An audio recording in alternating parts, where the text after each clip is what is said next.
Hey everyone, welcome back. I'm Nina with Paint the Kitchen Red, and today I'm going to show you how to make roasted potatoes in the air fryer. If you don't have an air fryer, you can use the oven, and I'll put the oven version of the recipe in the notes. So let's get started.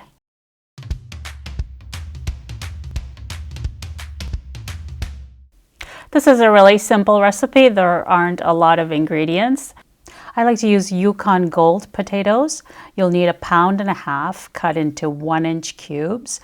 If you wanted a larger quantity, you can double the recipe and cook it in multiple batches in the air fryer, or you can cook it in the oven, and I'll give you instructions to the oven recipe in the notes. You will also need 1/2 teaspoon of paprika, 1/2 teaspoon of black pepper, 1/2 teaspoon of salt or to taste, 3/4 teaspoon of onion powder, 3/4 teaspoon of garlic powder, and 1 tablespoon of vegetable oil or olive oil or avocado oil. Start out by mixing together all the spices in a bowl. Add the salt, pepper, onion powder, garlic powder,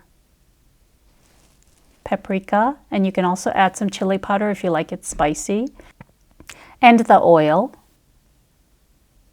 And stir everything together with a spoon until it forms a paste. Now you're going to add the potatoes to the spice mix. Stir the potatoes and spices together until the spices completely coat the potatoes. You might find it easier to use your hands, in which case make sure you wash your hands really well because you don't want to get those spices into your eyes. I don't always coat my air fryer basket with oil, but in this case I would definitely do that. You can use a paper towel to coat the basket, or you can spray it with a spray oil. And then you want to add the potatoes to the basket. It may be worthwhile spraying the potatoes with a little spritz of oil before you start your air frying. Close the air fryer lid and program it to 400 degrees Fahrenheit at 18 minutes. And with the Instant Pot Duo Crisp, you'll get a signal or a beep telling you to turn the potatoes about halfway through the cooking process. And so when it beeps, you lift the lid and shake the potatoes up so that they're turned over. You can use a spatula as well.